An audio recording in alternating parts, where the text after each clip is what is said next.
네, 이명박 전 대통령에 대한 구속영장이 발부됐습니다. 이로써 노태우 전 대통령과 전두환, 박근혜 전 대통령에 이어서 헌정사상 역대 네 번째 구속된 전직 대통령이 됐습니다. 네, 관련된 이야기 나눠보겠습니다. 전지현 변호사, 배상훈 서울디지털대 경찰학과 학과장 모셨습니다. 두 분 어서 오십시오. 어서 오십시오. 네, 말씀드린 대로 이명박 전 대통령이 결국 헌정사상 역대 네 번째로 구속되는 정직 대통령이란 불명예를 안게 됐습니다. 검찰이 이명박 전 대통령에 대한 영장 청구 사흘 만에 구속영장 발부가 됐는데 일단 법원이 밝힌 영장 발부 사유부터 좀 짚어볼까요?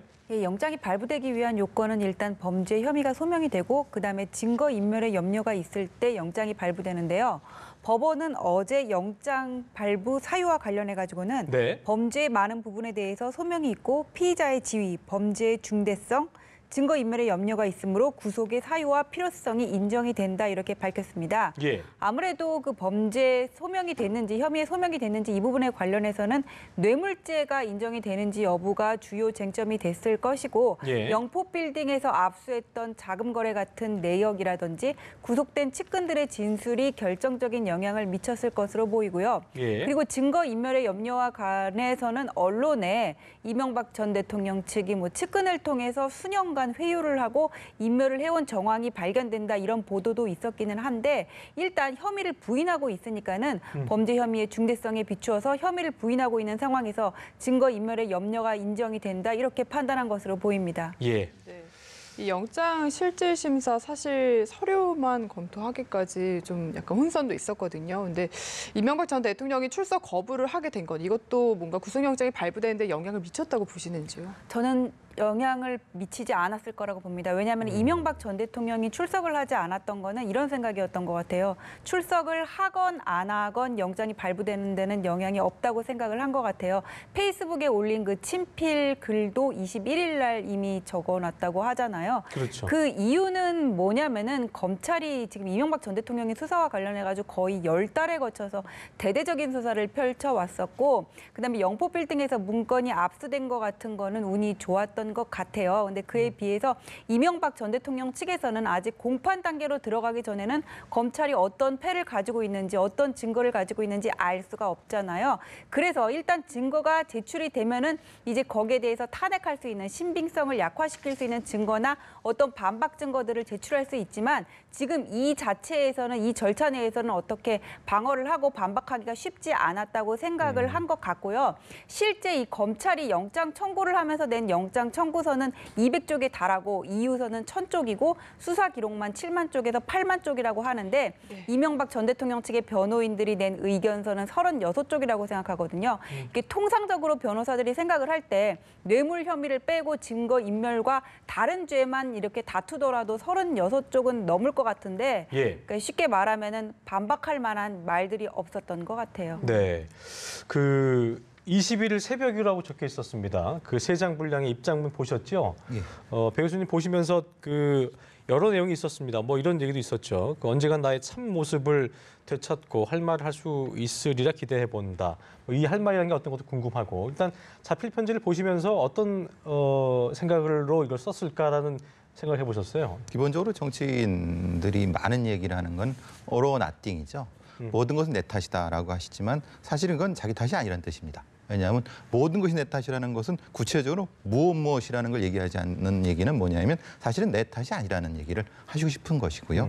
그다음에 얘기되는 게 이제 그럼에도 불구하고 원망은 하지 않겠다. 그건 이제 자기를 자책하겠다라고 하는 내가 잘했으면 된다라고 하면서 본인이 잘했던 어떤 경제위기 극복이라든가 아니면 여러 가지 노사 민간에 대한 일종의 본인 자랑이라고 보면 좀 그런데 본인이 하신 일들에 대한 쭉 얘기를 하면서 결과적으로는 그렇게 했음에도 불구하고 국민 눈높이에는 미흡하다라는 쪽으로 흐르면서 그다음에 이제 말씀하신 것처럼 이제 미래에는 내 평가를 받겠다라고 하는데 실제로는 좀 모호하죠. 왜냐하면 본인이 잘하신 것에 대한 얘기를 하지만 못하신 거에 대한 구체적인 적시가 없기 때문에 보통 정치인들이 뭔가 뉘우친다든가. 그렇죠. 그 부분이 없는 거죠. 말하자면 미흡하다는 한마디 말씀하신 분이기 때문에 앞에 기가 결정적입니다. 모든 건 내 탓이지만 사실은 내 탓이 아니라는 얘기를 하는 거. 그래서 이제 상당한 부분에서 이제 그 얘기 자체가 정치투쟁을 예고하는 거 아니냐 이 말씀을 하시는 것 같고 좀 독특한 부분은 이제 가족에 대한 그러니까 가족은 그만 괴롭혀라. 나로 충분하다라는 걸 아주 명시적으로 말씀하시면서 그 얘기는 뭐냐면 강한 의지 같은 형태라고 보여집니다. 그러니까 본인이 앞으로 어떻게 나가실 것인가. 실제로 21일 날이었으면은 구속영장이 나올 거라는 걸 이제 확신하신 거 가셨고 이틀 전쯤이었는데 그렇죠. 불구하고. 그렇기 때문에 이미 써놨고 마음 준비는 단단히 하고 또 들리는 얘기에서는 구속영장이 나왔다는 말씀 들으시고 이제 가야지라는 말씀하셨다는 것은 결국은 뭐 일정 마음의 준비는 하셨고 그런 것 같습니다. 예. 네. 그리고 구속된 전직 대통령 가운데 사실 이렇게 자택에서 이렇게 검찰 호송차를 타고 가는 모습을 보여준 거는 사실 이명박 전 대통령이 처음이거든요. 어젯밤에 그 모습들 아마 보셨을 것 같은데 어떤 느낌이셨나요? 저는 뭐 한두 마디 정도는 하실 줄 알았는데요. 일종의 뭐 셔터 같은 게 올라가면서 바로 나가셔갖고 좀 깜짝 놀랐습니다. 이게 다른 말씀 없으시고 그냥 일종의 국민들한테 다른 말씀 없이고 그 말씀 그거죠. 그 말씀하시면서 본인은 행동으로 보여주겠다라는 쪽으로 말씀하신 것 같습니다. 그게 자체가 말씀을 하신 거라고 보여집니다. 예. 자 보니까 이명박 전 대통령이 구속되면서 향후 어떤 기소가 돼서 재판을 받을 경우에 예상 형량도 뭐 벌써 얘기할 수는 없겠습니다만 상당히 많은 혐의점들이 있기 때문에 물론 법리 공방을 다투야겠습니다만 어떻게 좀 대충 예상을 하시는지 좀 들어볼 수 있을까요? 그렇죠. 지금 형량을 예상하는 거는 너무 시기상조적인 측면이 있는 것 같은데 근데 일단 뇌물 같은 경우에는 상당히 중대한 처벌을 받게 되거든요. 그래서 뇌물 받은 액수가 5억 원만 넘더라고 하더라도 대법원 양형 기준에 따르면은 보통 기본형이 9년에서 12년 되고 가중이 되면은 무기징역까지 될 수 있어요. 그래서 지금 이제 검찰은 100억대 뇌물 혐의를 영장 청구서에 넣지 않았습니까? 이 중에서 상당 부분이 이제 무죄로 인정이 된다고 하더라도 일부만 인정된다고 하더라도 중형을 피할 수가 없을 것 같아요. 다만 향후 그 법리 공방이 어떤 식으로 펼쳐질지를 예상해 보면은 지금 검찰은 이명박 전 대통령이 예를 들면 다스가 받은 게 이명박 전 대통령이 받은 거다. 다스의 실소유다. 이걸 입증할 확실한 어떤 직접적인 증거는 없어 보여요. 그래서 이명박 전 대통령과 다스가 같기 때문에 생겼을 만한 뭐 법인카드를 썼다든지 아니면 아들이 초고속 승진을 했다든지 이런 정황 증거들을 계속 이렇게 검찰발 언론 보도로 얘기를 하고 있거든요. 근데 이런 것들은 대부분 간접 증거, 정황 증거란 말이에요. 그래서 일단 검찰이 가지고 있는 증거들을 보고 이명박 전 대통령 측에서는 이런 정황 증거들의 증거력을 부인할 수 있는 그런 방법으로 방어를 하지 않을까 그렇게 예상됩니다. 예. 그리고 이명박 전 대통령의 가족들도 이제 어떻게 될지가 궁금한데 사실 입장문에서 가족들 이야기도 얘기하셨지만 김윤옥 여사 같은 경우에는 지금 검찰에 궁금한 부분이 상당 부분 있거든요. 어떻게 예상을 하십니까? 기본적으로 이제 권양순 여사의 로 보면은 조사는 어차피 불가피하는 부분이고 대신 이제 대중에 노출되는 것보다는 그 예를 따라서 다른 곳에서 방문 조사라든가를 할 부분이라고 보여지고 그건 안 할 수는 없는 겁니다. 왜냐하면 이미 그 진술이 나왔고 또 뭐 유명 명품백에 대한 얘기도 나왔고 또 돈이 들어있든 안 들어있든에 대한 논란이 있다고 하면 그것은 액수가 상당히 황당하기 때문에 조사는 불가피할 것 같고 당연히 이시영 씨 같은 경우는 직접적인 수혜자이기 때문에 당연히 소환 조사가 돼야 되는 부분인데 문제는 조사가 되는 것과 처벌을 같이 하는 건 다른 부분이겠죠. 그러니까 전체적으로 이명박 전 대통령이 말씀하신 부분들 측근과 가족의 고통이 덜었으면 하는 말씀 속에는 가족은 흔들지 말고 본인이 다 안고 가겠다는 말씀을 하시는 거기 때문에 강하게 어필하셨기 때문에 글쎄요 검찰에서도 부담을 안 가질 수가 없죠. 가족을 모두 이제 이 교도소로 보낸다는 것 자체가 그것도 대통령의 가족을 참 어려운 부분입니다. 말씀 중에 좀 제가 정정을 하자면 권양수 여사가 아니고 김윤옥 여사로 좀 정정을 하도록 하겠습니다. 검찰 수사가 본격화 이제 되게 되면은 이제 정치 보복이라는 말을 또 펴왔고 뭐 처음에 기자회견 때도 그런 말을 했었고 이런 부분들이 어떻게 보면은 모르쇠 전략으로 일관하다가 이렇게 구속된 것이 박근혜 전 대통령 때와 좀 비슷했다. 자충수와 닮았다는 뭐 얘기도 나오고 있는데 이 부분은 뭐 어떻게 좀 보고 계세요?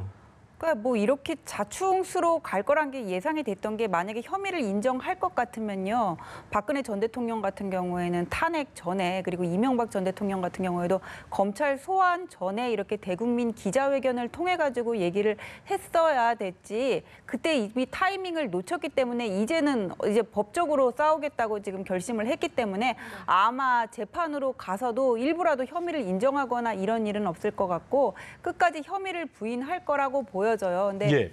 자충수 그냥 우리가 좀 더 형량을 낮추기 위해서는 이렇게 혐의를 끝까지 부인하는 게 분명 본인에게는 자충수가 될 수 있는 측면이 반드시 있지만 전직 대통령이라면 본인이 지켜야 될 어떤 나름의 명예라든지 그런 것도 있지 않습니까? 그리고 이명박 전 대통령 같은 경우에는 페이스북에서 뭐라 그랬냐면은 언젠가 나의 참모습을 되찾고 할 말을 할 수 있으리라 기대해 본다 이렇게 얘기를 네. 하고 있었어요. 이거는 넓게 봐서 어떤 중장기적으로 봐서는 어떤 정치적인 재개나 명예 회복을 꾀하는 그런 의도일 거라고도 보여지거든요.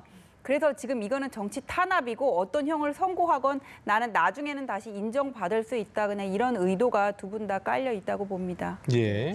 이명박 전 대통령이 이제 서울 동부구치소에서 조사를 받게 되는데 일단 오늘은 조사를 안 한다고 합니다. 앞으로 방문 조사가 좀 유력해 보인다고 하던데 맞습니까? 기본적으로 그러면 이제 모시고 와갖고 중앙지검을 모시고 해야 되는데 그러면 경호의 문제가 생기지 않습니까? 그러니까 경호원을 다시 또 청와대로 돌려보낸 경호를 다시 또 데리고 와야 되는 부분이 있고 그렇기 때문에 제일 편한 것은 방문조사가 제일 한데 그렇게 됐을 경우는 뭐 특혜시비라든가 이런 부분이 분명히 논란이 될 수 있는데 방법이 없는 것 같습니다. 왜냐하면 대통령 때문에 중앙지검의 다른 피조사자들의 불편을 낀다는 것도 사실은 문제가 될 수 있거든요. 그래서 결국은 횟수의 문제가 될 것 같습니다. 그러니까 매일 저기 방문 조사를 할 수 없으니까 일주일에 한 번이라도 그거는 좀 정해놓고 지금 할 것 같습니다. 그게 이제 그 동부구치소로 가게 된 것도 그 김백준 전 기획관이 서울구치소에 있기 때문에 공범끼리는 좀 분류를 해야 되기 때문에 그렇게 배정이 된 거라고 봐야 되는 거죠. 예, 그렇죠. 그다음에 박근혜 전 대통령이 지금 서울구치소에 있는데 독방을 쓰는 또 일반범하고는 다르지 않습니까? 어떤 인력이라든지 인프라 면에서 두 전직 대통령이 같은 구치소에 있게 되면은 그 안에서도 내부적인 어려움이 있을 수 있기 때문에 동부구치소로 이제 수감이 된 것으로 보이는데요. 동부구치소는 서울구치소에 비하면은 시설이 훨씬 좋습니다. 예. 이게 작년에 지어졌거든요. 이게 송파구 문정동 쪽에 있는데 네. 이게 12층 건물이고 지나가다 보면은 그냥 마치 무슨 병원 같이 보여요. 그냥 하얀 건물이고 절대 구치소 같이 보이지는 않고 그래서 국내 우리나라 지금 구치소에서는 가장 시설이 좋은 것으로 평가를 받고 있는 그런 곳이고 다만 그 이명박 전 대통령이 수감을 하게 될 때 다른 일반 피의자들과 수감자들과 마찬가지로 뭐 신상 확인하고 그다음에 건강 검진하고 머그샷 찍고 이런 절차는 똑같이 지켰대. 다만 그 독방의 크기가 3평 정도고 안에 샤워 시설까지 같이 갖춰져 있는 걸로 그렇게 알려져 있습니다. 뭔가 전직 대통령이니까 특혜라든지 뭔가 특별한 대우 같은 거는 없다고 봐야 되나요? 예, 그런 거는 있을 수 없겠죠. 다만 어떤 독방의 크기라든지 이런 면에서는 예. 좀 편의를 봐줬을 수 있지만 수감하는 데 있어서는 다른 수용자들과 분리는 할 수 있지만은 그 어떤 분리 이외에 다른 특혜는 없는 걸로 보여집니다. 예. 네, 그리고 사실 두 명의 전직 대통령이 이렇게 서울구치소와 동부구치소에 동시에 수감이 되다 보니까 이게 전두환 전 대통령 그리고 노태우 전 대통령 이렇게 기억하시는 분들, 떠올리는 분들이 많더라고요. 좀 비교가 되는 것 같습니다. 글쎄 말입니다. 이게 지금 상황이 좀 난감한 상황입니다. 전직 두 대통령을 그것도 서울에 근교 있는 구치소에 구치한 상태로 재판하게 되면은 그걸 보는 국민들도 부담이 되는 거고 그걸 조사해야 되는 검찰의 입장에서도 사실 조금이라도 잘못된 부분이 있으면 바로 이제 말이 나올 수 있는 부분이기 때문에 사실 그래서 하나의 구치소에 두 분을 모시지 않는 건 그런 겁니다. 예. 구치소 자체가 굉장히 부담을 많이 갖습니다. 왜냐하면 조금이라도 잘못되게 되면 그거는 상당히 큰 문제가 될 수 있기 때문에 참 어려운 부분이라고 보여집니다. 네. 저희가 아까 그 뉴스로도 보도해드렸습니다만 검찰이 아직 규명이 덜 된 비리 의혹들을 추가 수사하는 동시에 100억 원이 넘는 아까 얘기해 주셨던 뇌물 혐의를 받고 있는 부분에 대해서 혐의액을 모두 그 추징할 방안을 검토하는 작업에도 착수할 것이다라는 그 기사가 나왔는데요. 그러니까 이전 대통령 뭐 아시다시피 그때 재정적으로 어렵다 이런 주장을 하고 있는 상황에서 이 추징되는 과정에 대해서 다시 한번 저희가 좀 짚어볼까요? 예, 그러니까 이제 직접 뇌물을 공무원이 받은 게 맞다면은 그 불법적인 재산권을 박탈하고 국고에 환수하는 걸 이제 추징이라 그러는데 재판이 확정될 때까지 이거를 그냥 놔두면은 가지고 있는 재산을 처분하거나 이 재산이 산일될 수도 있기 때문에 동결하는 조치를 취하는데 그걸 이제 추징 보전이라고 보전, 하거든요. 예. 아마 기소를 하면서 추징 보전 청구도 할 거로 보이는데 근데 추징 보전 청구를 하려면은 재산을 동결시켜 놔야 되는데 예. 동결시켜 놓을 재산이 있어야 되는 거잖아요. 근데 지금 뇌물 받은 액수는 100억대 여기 대해서 플러스 알파도 될 수 있다고 하는데 지금 알려진 이명박 전 대통령의 재산은 2013년에 등록한 재산이 46억이 전부예요. 그러니까 예. 그때 지금 그 논현동 자택이 공시지가가 54억 정도 되는데 채무액을 제외하고 나면은 뭐 예금 재산이라든지 다 합해서 이제 46억 정도가 나왔다고 하는데 지금 이게 안 맞지 않습니까? 그래서 검찰은 뭐 이병모 씨라든지 아니면 고 김재정 씨 명의로 해가지고는 차명 재산이 더 있는지 자금 흐름을 살펴보고 있는 것으로 알고 있습니다. 예. 사실 4명의 변호인단 선임하면서도 뭔가 재정적인 어려움을 토로한 바도 있거든요. 이런 부분 보면서도 사실 재산 추징하기가 좀 어렵지 않을까 생각도 드는데요. 그러니까 기본적으로 차명 재산이 많은 것 같습니다. 근데 이제 문제는 그 명의가 다른 사람 명의고 지금 논란이 되는 건 뭐냐면 다스의 그 주식이 이명박 전 대통령 거냐 안 거냐가 지금 본안 소송이란 말입니다. 그러니까 다른 부분도 마찬가지가 되죠. 논란이 생길 수 있습니다. 아니다. 본인은 아니다고 하고 그 외에도 여러 가지 뭐 그 차명으로 부동산이 있다고 하는데 그 부분도 논란이 될 수 있는 거죠. 왜냐하면 실제 지금 소유하고 있는 사람이 있으니까 그러니까 사실은 어려운 부분이고 현금은 사실 변호사 말씀하신 것처럼 그렇게 많지가 않은 부분이기 때문에 추징할 수 있는 부분이 사실 적게 되는 논란이 생기는 거죠. 네. 이제 앞으로 이제 법리 공방이 어떻게 벌어질까도 이제 그 관심을 갖는 부분입니다. 구속은 됐습니다만 일단 그 구속영장에 적시된 게 12개고 그 이외에도 상당히 많은 혐의들을 추가로 이제 조사해서 검찰이 내놓을 것으로 보이는데 검찰은 어느 쪽에 그 집중할 것으로 보이고 또 방어 전략은 어떤 식으로 이루어질지도 좀 저희가 생각을 해볼 필요가 있을 것 같습니다. 지금 검찰이 조사하고 있는 사건 중에서 아마 구속영장에 청구된 거는 그중에서 혐의 입증에 자신이 있는 것만 적시해놨을 것이고 예. 그 외에 뭐 장다솔 씨가 특활비 받았다는 10억이라든지 뭐 이영배 씨나 이병모 씨가 횡령했다는 금액 같은 거에 대해서 이명박 전 대통령이 뭐 가담했다는 이런 부분에 대해서는 아직 조사 중이라고 합니다. 근데 아무래도 이런 것들이 추가된다고 하더라도 향후 공판 과정에서 가장 핵심적인 부분은 뇌물 액수가 가장 많은 다스 부분 관련해서 삼성이 소송비를 대납했다는 부분인데 이 부분이 뇌물이 인정되기 위해서는 먼저 다스의 실소유주가 누구인가가 규명되어야 되기 때문에 다스의 실소유주가 누구인가 하는 부분이 가장 핵심이 될 것으로 보이고 그다음에 검찰이 그 법원에 제출한 수사 기록이 7만 쪽에서 8만 쪽이라 그러는데 그중에 상당 부분이 아마 이 얘기들이 차지하고 있을 거라고 생각을 해요. 그래서 이 부분이 쟁점이 될 것이고 그 이외에 특활비라든지 아니면은 이팔성 씨로부터 받은 뇌물이 어떻게 이명박 전 대통령에게 전해졌는지 이 부분이 될 텐데 여기에 대해서 이제 검찰은 가지고 있는 측근들의 진술이라든지 가지고 있는 정황 증거들을 낼 거고 이명박 전 대통령 측에서는 그 증거의 모순점이 뭐였는지 뭔가 신빙성을 탄핵하기 위한 방안이 뭐였는지 양입할 수 없는 반박할 수 있는 증거는 무엇인지 여기에 대해서 제출할 궁리를 해야 되겠죠. 네, 지금 변사님이 이야기하신 부분 중에서 측근들의 진술, 사실 이명박 전 대통령 같은 경우에는 대표적인 측근들이 좀 돌아서면서 많이 좀 이야기들이 나왔거든요. 법정에서 이런 측근과 이명박 전 대통령이 대치하는 장면들도 연출되지 않을까 생각이 드는데요. 지금 핵심적으로 이명박 대통령의 변호 전략, 재판 전략은 간단합니다. 그 측근들을 공격하는 겁니다. 측근들의 신뢰를 무너뜨리는 거죠. 왜 날 배신했느냐? 배신할 수밖에 없는 그 이명박 대통령 입장에서는 없는 이유를 지금 찾아내려고 할 겁니다. 말하자면 서운하게 한 부분이 있었기 때문에 저 말은 거짓일 수밖에 없다는 식으로 변호가 진행이 되겠죠. 그러니까 있는 서류를 가지고 탄핵할 수는 없으니까 기본적으로 진술 자체. 그러니까 본인이 모셨던 대통령의 말을 바꿀 수밖에 없는 어떤 사정에 대한 얘기를 강하게 어필하면서 재판이 진행되면은 경우에 따라서는 진짜 대질할 것 같고 얼굴을 붉히는 상황이 번번이 일어날 가능성이 높게 되겠죠.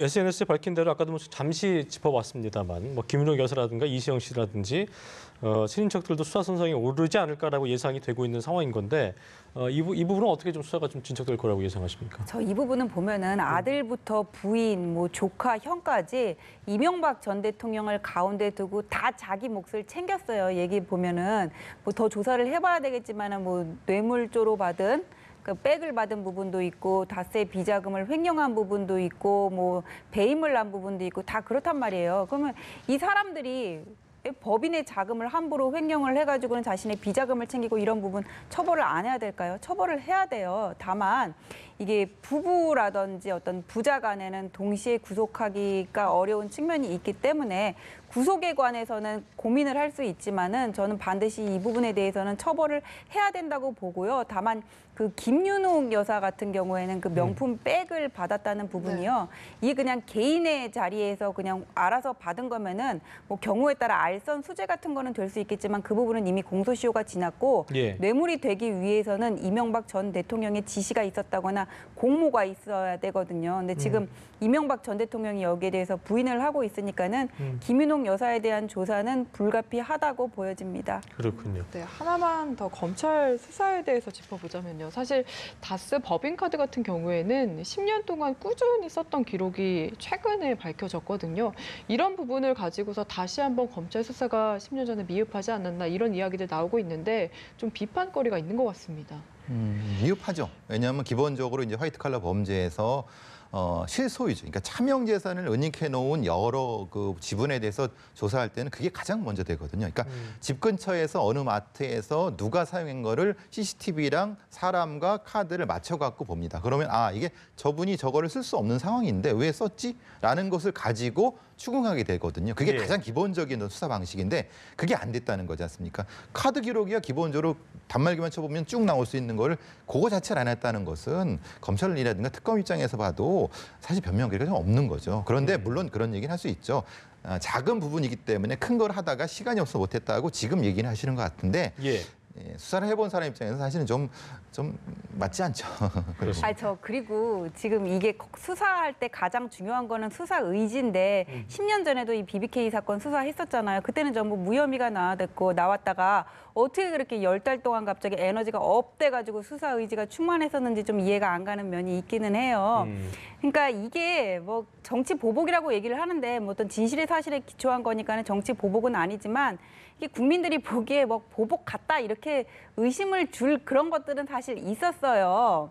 이게 정치 보복이란 말은 절대 아니고요. 그래서 이 부분에 대해서는 검찰이 좀 스스로 반문을 하고 마음의 일기장을 써보는 시간을 좀 갖는 게 필요하지 않나 싶습니다. 알겠습니다. 앞으로 재판이 어떻게 이루어질지 좀 관심을 갖고 지켜봐야겠고요. 시간이 좀 남아서 저희가 미투 얘기를 좀 해보겠습니다. 극단 단원들에게 성폭력을 가한 혐의를 받고 있는 어떻게 보면 그 미투 사건의 어떤 시발점이 됐던 인물이기도 하죠. 이윤택 씨가 오늘 오전에 영장심사를 위해 서울중앙지법에 출석을 했는데요.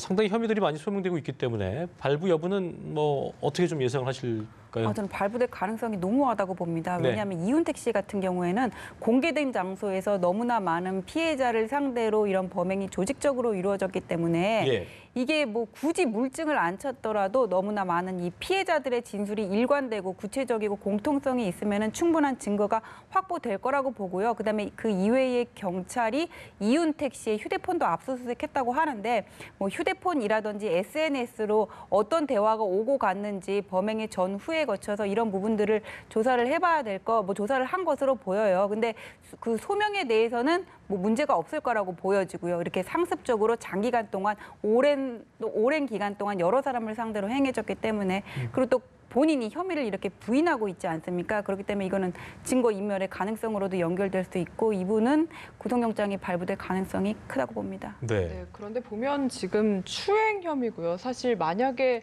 영장이 발부되고 처벌을 받더라도 좀 처벌 수위가 그렇게 높진 않지 않을까 이런 안타까운 생각도 드는데요.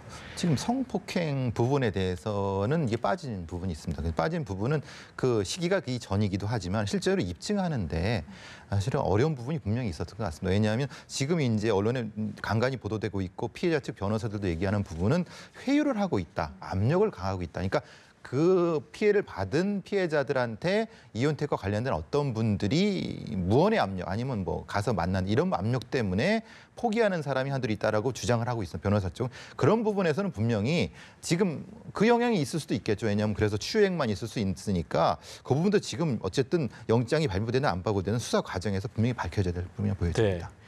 피해자들의 어떤 그 상처라든가 그런 것들이 예전에 김지은 씨도 이제 뭐그 폭로하는 인터뷰 과정에서 제 자신이 증거고라는 말을 한 것처럼 피해자들 입장에서는 뭐 어떤 그 사실적인 증거가 없다 하더라도 본인이 당한 그 기억이 있기 때문에 그런 것들을 좀 배려하는 뭔가 어떤 그 법적인 제도도 있어야 될 것 같은데 이 부분은 좀 어떻게 보고 계세요? 그런 것들을 배려하는 네. 법적인 어떤 근거는 없고요. 다만 이 성범죄 조사에 있어서는 피해자의 진술이 상당한 증명력을 가져요. 왜냐하면은 성범죄 같은 경우에는 사적인 장소에서 둘만이 아는 공간에서 일어나기 때문에 확실한 물증을 확보하기가 어렵거든요. 그래서 피해자가 그때의 경위를 자세히 기억을 하고 있고 어떤 모순점이 없으면은 일단 증거로서 가치가 있다고 보고요. 다만 그 범행 전후에 예. 가해자와 피해자 사이에 오고 간 대화 내용이랑 그다음에 둘 사이가 어떤 관계였는지 이런 친밀도 같은 것들? 예. 목격자들의 진술이 또 중요한 영향을 미칠 수가 있습니다. 그렇군요. 네, 그리고 마지막으로 정봉주 전 의원 한번 짚어보겠습니다. 일단 민주당 복당은 받아들여지지 않았는데 진실 공방은 계속 이어가고 있거든요. 본인은 무죄 입증을 좀 자신하고 있는 것 같은데 근거가 어디에 있다고 보십니까? 이제 본인이 가지고 있었던 그러니까 이제 어떤 사진 작가에서 780장의 그러니까 시간대별로 있다고 하는데 그게 촘촘히 5분 단위로 연속된 건 아니겠고 빠진 시간이 또 빠진 있잖아요. 시간이 좀 예. 있기 때문에 지금 논란이 되고 있거든요. 근데 그 부분을 논리적으로 연결시키면 입증할 수 있다고 주장하시는 거고, 근데 이제 인터넷 언론 쪽에서는 그건 아니다. 그걸 어떻게 논리적으로 연결시키느냐 하는 쪽으로 지금 충돌하고 있습니다. 그러니까 사실 사진만 공개됐을 때는 저도 이게 분명히 그럼 이제 무죄겠구나 생각을 했는데 좀 빈 부분이 좀 보이는 것 같아서 그것도 또 다른 증거가 좀 필요할 부분이라고 보여집니다. 어쨌든 지금은 논란 중이라고 보입니다. 전 변호사님은 어떻게 보고 계세요? 이 상황에서. 그러니까 이게 지금 11시 50분경에 낙검수 멤버들이랑 스튜디오에서 찍은 사진이 공개가 됐고요. 그다음에 이제 어제 공개가 된 게 1시에서 2시 사이에 또 이제 스튜디오에서 녹음을 하고 있는 사진, 그다음에 2시경에 다른 멤버들이랑 홍대 식당에서 찍은 사진이 공개가 되는데 이 사진을 놓고 보면은 민국파 씨 말에 따르면 1시경에 여의도 호텔에 데려다줘서 30-40분간 기다렸다고 하는데 그 일이 이 사이에 어디 끼었을까 좀 그런 의문은 들어요. 근데 여기에 대해서 이제 프레시아는 뭐라 그러냐면은 아니 정봉주 씨는 1시에 어머니가 하계동에서 입원했다 그러지 않았냐? 그럼 병원을 안 갔다는 얘기냐? 처음에 말이랑 달라진 거 아니야? 또 이렇게 반박을 하고 있거든요. 예. 그래서 이거는 확실히 이 사진이 1시 몇 분이고 2시 몇 분에 언제 찍혔는지 사실 홍대에서 여의도까지는 차가 안 막히면 15분에서 20분이면 갈 수 있는 거리거든요. 네. 또 아주 이게 불가능한 일은 아닐 것 같아서 명확하게 이게 몇 분, 1시 몇 분에 그 시간을 정확하게 측정을 하고 그 다음에 이렇게 사진을 보면서 연결고리를 찾아봐야지 정확히 밝혀질 것 같습니다. 알겠습니다. 네, 알겠습니다. 오늘 두 분 말씀 여기까지 들어보겠습니다. 전재한 변호사, 배상훈 서울 디지털대 경찰학과 학과장과 함께했습니다. 고맙습니다. 말씀 잘 들었습니다.